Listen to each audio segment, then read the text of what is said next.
आज हम चर्चा करेंगे विटिलिगो की डायग्नोसिस और ट्रीटमेंट की।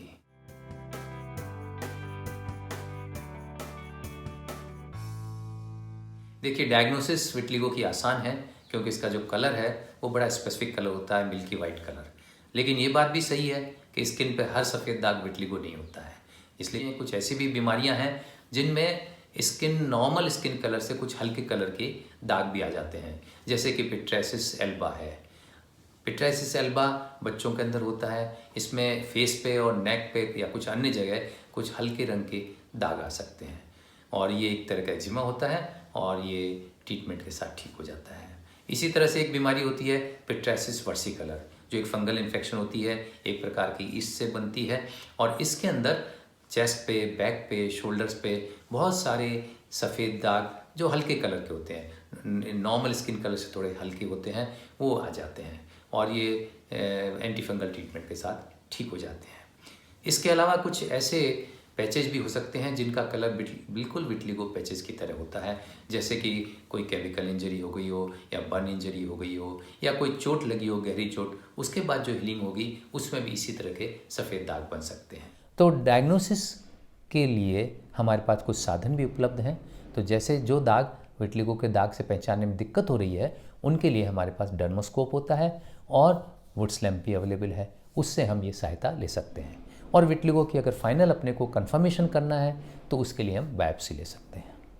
अब अपन आते हैं इसके सेकंड पार्ट के ऊपर कि विटिलिगो का ट्रीटमेंट। देखिए, इसमें अमूमन लोग कह देते हैं कि विटिलिगो का कोई इलाज नहीं है या लाइलाज है, ये इसका कोई ट्रीटमेंट नहीं है। खासकर वो कहते हैं एलोपैथी में ट्रीटमेंट नहीं है।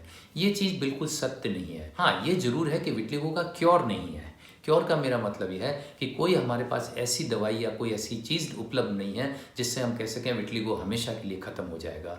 तो ऐसी चीज़ तो हमारे पास नहीं है, लेकिन हमारे पास बहुत सारे साधन हैं जिनसे विटिलिगो पैचेस ठीक हो सकते हैं। जैसे सबसे पहले मैं आपको बात करूँगा मेडिकल थेरेपी, यानी दवाइयों के द्वारा किस तरह से अपन विटिलिगो को ठीक कर सकते हैं।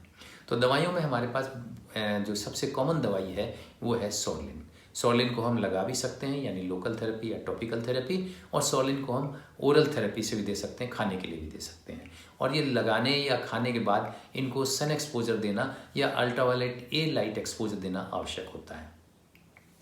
सोरलिन्स के अलावा दूसरे जो हैं कॉर्टिकोस्टेरॉइड्स हैं, जिनको भी अब लगा भी सकते हैं और खाने के लिए भी दे सकते हैं। इसके अलावा टेक्रोलिमस भी है, कैल्सिपोट्रियोल भी है। तो ये कुछ दवाइयाँ हैं जिनके द्वारा विटिलिगो पैचेस को हम ठीक कर सकते हैं, उनमें वापस पिगमेंटेशन आ सकता है। इसके अलावा जो है एक होती है फोटोथेरेपी। फोटोथेरेपी मीन्स लाइट के द्वारा ट्रीटमेंट करना। लाइट, अल्ट्रावायलेट लाइट की हमें ज़रूरत होती है और हम विटिलिगो के अंदर दो तरह के अल्ट्रावायलेट लाइट का प्रयोग करते हैं, अल्ट्रावायलेट लाइट ए और अल्ट्रावायलेट लाइट बी। ये दोनों लाइट्स हम दोनों तरह से ले सकते हैं, सन से भी ले सकते हैं और आर्टिफिशियल सोर्स से भी ले सकते हैं। तो जो पहली होती है अल्ट्रावायलेट लाइट ए, उसके अंदर हम सोरलिन्स को देते हैं और सोरलिन्स को खिला दी जाती है टैबलेट्स के रूप में और उसके 2 घंटे बाद एक्सपोजर दिया जाता है। इसलिए हम इसको पूरा बोलते हैं पूवा, यानी सोरलिन्स और UVA। अल्ट्रावायलेट लाइट ए का एक्सपोजर हम सन से भी दे सकते हैं और या फिर आर्टिफिशियल सोर्स यूज़ कर सकते हैं, जिसके लिए स्पेशल ट्यूबलाइट्स होती हैं और वो UVA लाइट एमिट करती हैं। ये जो इस स्पेसिफिक डोज में दी जाती है और स्पेसिफिक टाइम के लिए दी जाती है और इसकी वीक के अंदर 2 से 3 सिटिंग करनी पड़ती है और ये थेरेपी लंबी हो सकती है। ये 1 महीने से लेके 6 महीने तक या इवन साल भर तक भी दी जा सकती है। अब एक दूसरी अल्ट्रावायलेट थेरेपी होती है जिसे कहते हैं ultraviolet light B, UVB therapy. इसके अंदर हमें कोई टैबलेट देने की आवश्यकता नहीं होती, एक आर्टिफिशियल सोर्स से देते हैं अपन। एक मशीन होती है जिसके अंदर स्पेशल ट्यूबलाइट लगी होती है और ये इसको हम कहते हैं narrow band ultraviolet B, narrow band UVB। इसके अंदर एक स्पेसिफिक वेवलेंथ अपन यूज़ करते हैं अल्ट्रावायलेट लाइट की, जो होती है 311 से 313 नैनोमीटर।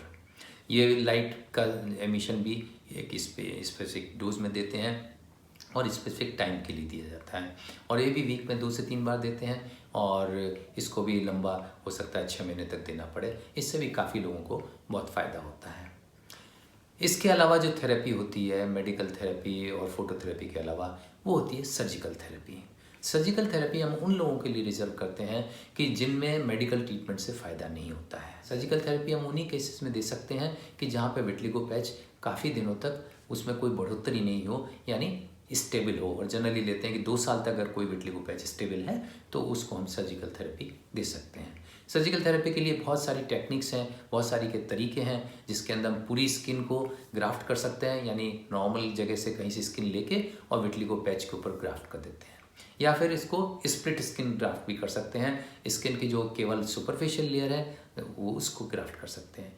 या अपन ऐसा भी कर सकते हैं कि जो मेलानोसाइट्स हैं उनको अपन ले लें वहाँ से और लेके इसको विट्लिगो पैच के ऊपर अपन उसको ग्राफ्ट कर सकते हैं। सर्जिकल थेरेपी के अलावा हमारे पास यह एक लेज़र थेरेपी भी उपलब्ध है। लेज़र थेरेपी के अंदर एक स्पेशल लेज़र होती है जिसको 308 नैनोमीटर एक्साइमर लेज़र कहते हैं। उस लेज़र से भी हम फोटोथेरेपी की भांति एक्सपोजर देते हैं और इससे भी काफ़ी लोगों को फ़ायदा होता है। अब वो पैचेस जो इन किसी थेरेपी से ठीक नहीं हो पा रहे हों और जो खासकर एक्सपोज जगह पे हों, उनको हम कैमोफ्लेज थेरेपी के द्वारा कुछ बेटर कर सकते हैं। कैमोफ्लेज का मतलब ये है कि आप उसको कवर कर देना। जैसे अगर बाल सफ़ेद हो गए हों तो उनको अपन कलर कर लेते हैं। इसी तरह अगर स्किन में सफ़ेदी आ गई है तो कुछ अपनी क्रीम्स होती हैं, कवरिंग क्रीम्स होती हैं, उनके द्वारा अपन इसको ढक सकते हैं, एक तरह से इनको कंसील कर सकते हैं। तो ये कवरिंग क्रीम्स अब मार्केट में बहुत तरह की अवेलेबल होती हैं और ये अलग अलग शेड्स के अंदर मिलती हैं। जो मैच करता हुआ शेड हो उस पर लगा दिया जाए और ये क्रीम्स जो है वाटरप्रूफ होती हैं और ये 3 से 4 दिन तक चल जाती है, उसके बाद फिर रिपीट किया जा सकता है। इसके अलावा जो लास्ट थेरेपी अपन कह सकते हैं वो ये होती है, वो उन केसेस में उसको कहते हैं हम डीपिगमेंटेशन थेरेपी। वो उन केसेस में हम इस्तेमाल कर सकते हैं कि जहाँ विट्लिगो पूरी बॉडी के ऊपर है और कुछ पैचेस बचे हैं, थोड़ी बहुत छोटे मोटे पैचेस बचे हैं जो कि नॉर्मल स्किन के पैचेस हैं। नॉर्मल स्किन पैचेस को हम डीपिगमेंट कर देते हैं, जिसके लिए कुछ केमिकल्स आते हैं जो हाइड्रोक्विनोन्स होते हैं जनरली, और भी कुछ केमिकल्स होते हैं, उनके द्वारा डीपिगमेंट कर सकते हैं। तो ये थी आपके विट्लिगो के विभिन्न तरीके जो अपने पास उपलब्ध हैं। हालांकि हम ये कह सकते हैं विट्लिगो हम क्योर नहीं कर सकते, जड़ से इसको ख़त्म नहीं कर सकते, लेकिन इनके द्वारा हम पेशेंट्स को काफ़ी रिलीफ दे सकते हैं। मेरे ख्याल से आपको ये बहुत स्पष्ट हो गई होगी।